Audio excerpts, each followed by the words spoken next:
outside? Did somebody see a crab? No, just faking? Okay. Now, what you will see are hundreds, maybe thousands of little mini volcanoes.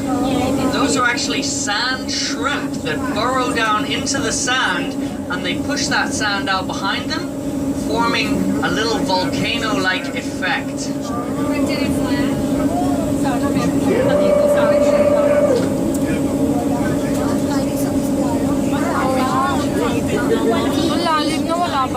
No, there will be no stopping to pick up shells, although maybe Jeff will let you get out and take a walk around a little bit later. Hope you brought your scuba gear.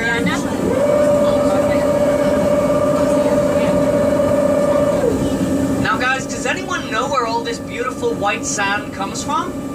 Because about 40% of it comes from just natural erosion of the limestone base, but 60% comes from fish. Yeah, not a lot of people know that.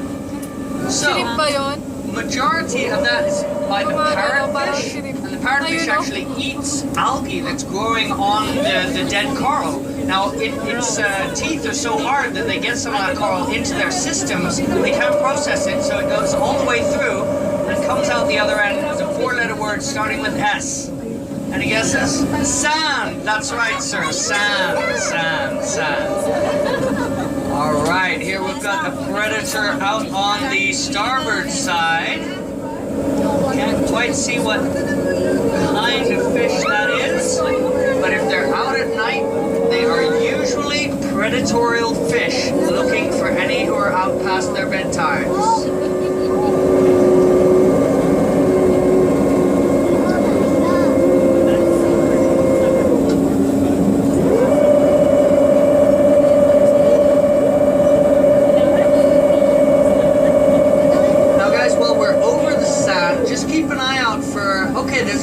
Snapper there on the port side. Yeah, he's in the sand flats. Now, you can also begin to see some of those wonderful colors. We've got the reds, the oranges, that's an orange elephant ear sponge. Also on the port side, on the starboard side, don't feel left out. We'll be getting around to show you the coral momentarily.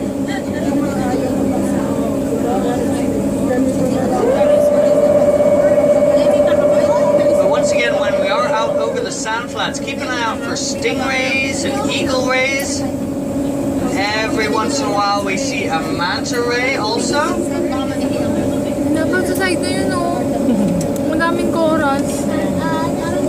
We have seen manta rays in the past. I'm not saying I see one now. I'd be way more excited than this, okay? Let me tell you. Now, it's always very cool to see the big critters. But equally important for the underwater ecosystem are the little things. So everything you see down there that looks like rocks and plants, those are the hard and soft corals. So if you look real close, you can see there are little polyps that are actually the animal in the coral that feeds on passing plankton.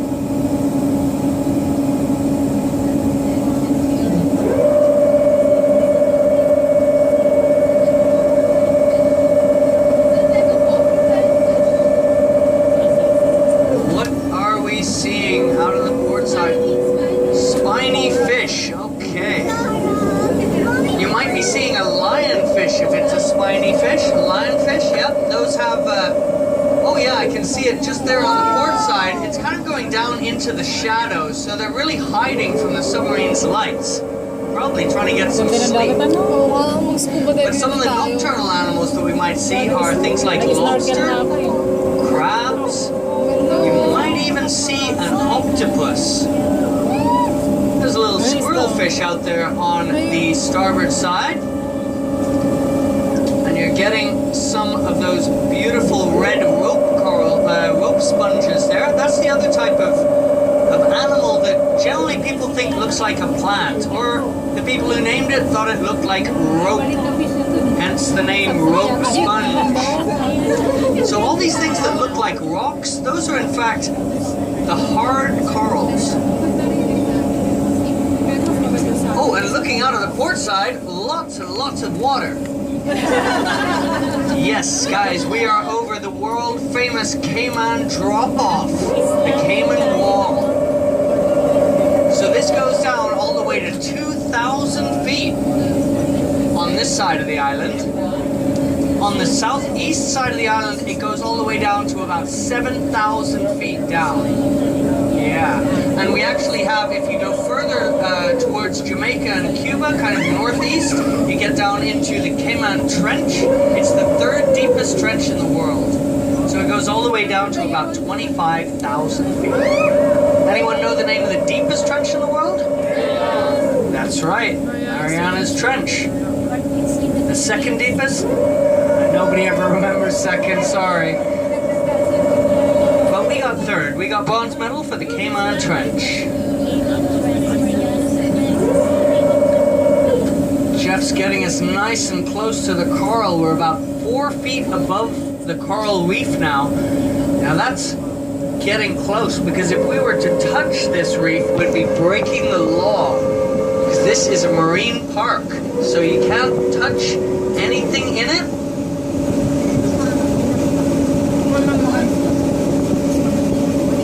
And in fact, if divers come down, they're no longer allowed to wear gloves down here.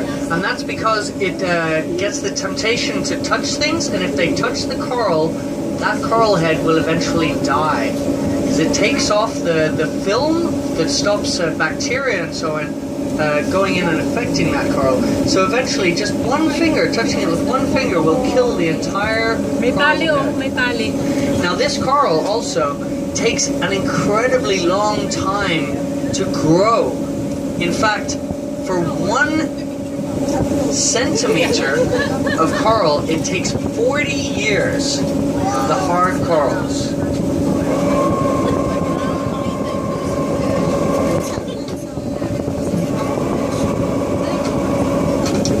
Got a little goatfish down there in the sand. Oh, and a Heineken fish too. The Heineken fish is just out there on the starboard side, otherwise known as a beer bottle on the top, but we call it a Heineken fish down here. So once again, guys, keep an eye out for those lobster. If you do see them, they'll have the 2 antennae poking out, and they often like to go in little holes between the coral and the sand. Now, if you're going to see an octopus, if they're at all shined on by the lights, they will turn a kind of bluish white color. And that's because they're trying to emulate, they're chameleons, so they can emulate their background, but when the light shines on them, they think that their background is that white color. So they try and emulate that. Wow, beautiful views.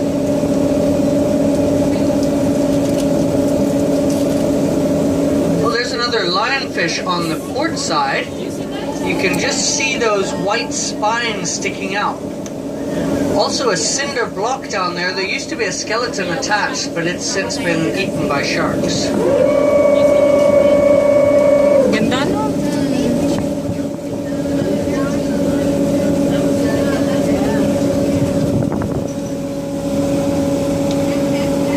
Got those beautiful views. Now out here on the starboard side you can see a bunch of red rope sponge, and in between there a yellow tube sponge. Now that has actually been eaten most probably by a turtle that's come down here, and they feed on the sponges. So they breathe air up at the surface, and then they take a big breath and they can come down. They actually sleep underwater, and they can be down for 8 to 10 hours if they're sleeping.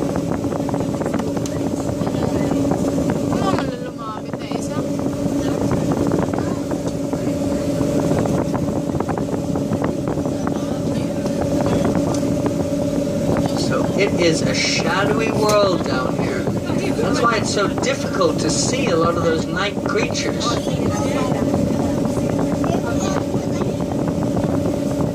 Got some beautiful big sea fans on the starboard side. On the port side, we're going past a lot of the soft corals. Also got some of those fans down there. Just keep looking out, see if you see any of those nocturnal critters that we talked about earlier.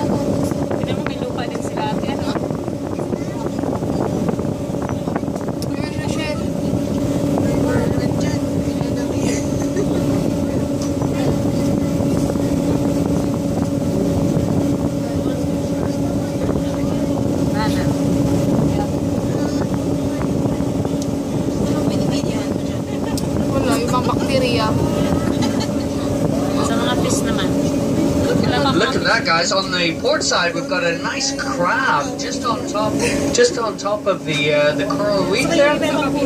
It's about 3 meters up from the sand and about 2.5. Wow, you can see him crawling down. He's thinking, uh-oh, I'm somebody's dinner now. Yeah, you guys see the crab here? It's up at the forward section. He's climbing and trying to get some better protection from the reef. Once again, guys, on the starboard, it's all about the port side. I'm just kidding. Just turning us around here, so maybe we can get some views of that crab on the starboard side also, as we go back down that sand chute. Now, I told you that 60% of that sand was produced by parrotfish. In fact, they produce up to about 10 pounds of sand every day. That's a whole lot of sand. So that's why the island has naturally built into it these sand chutes that actually, their function is to take the sand away from the island to stop it clogging up the reef systems. Seriously, we have a yellow lemon ray, it sounds like, at the aft section. Is that port or starboard, Darius? Got a lemon ray out on the port side at the aft section there. So you got to keep your eyes peeled everywhere else. Just keep on looking for those critters. But otherwise, it's not necessarily the big critters, but also the beautiful colors that we're down here to see, right?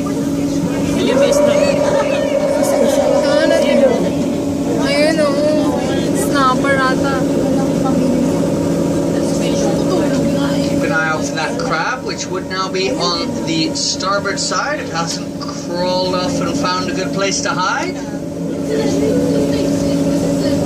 What do we got going on out there? A huge big something I can hear. Oh, some kind of fish on the port side swam away. That's what I got out of that.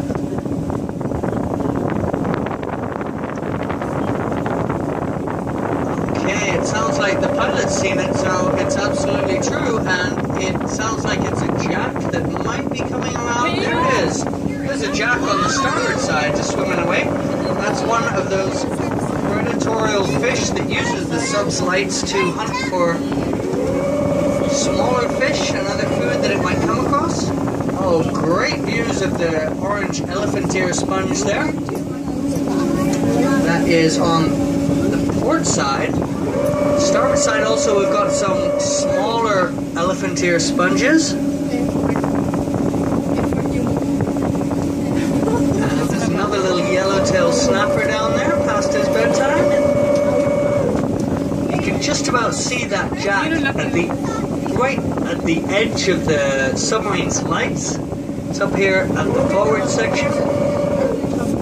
Yeah, you can just kind of see him swimming in and out of range there.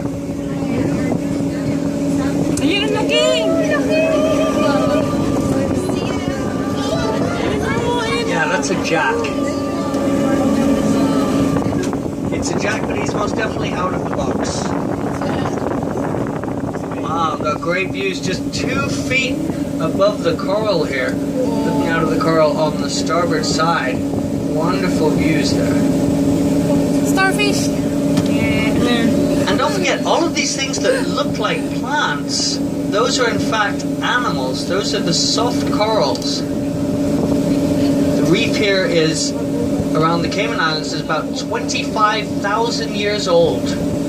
But it's still called a juvenile barrier reef.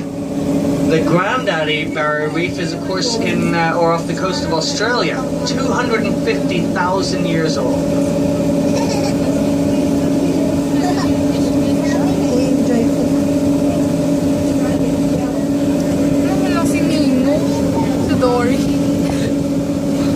Finding Nemo Grace. So there on the starboard, you can see that the reef is kind of trailing off, and that's going off down the drop-off. Okay, did anyone see the movie The Abyss? Yeah, it's a few years old now, I'm showing my age. But that movie was filmed in part here in the Cayman Islands, or off the coast of the Cayman Islands, because we have such an accessible drop-off. And the Cayman Wall. And the Cayman Wall is what we're looking at here on the port side. There's a whole bunch of tube sponges there. Those brown sponges that are actually the sponges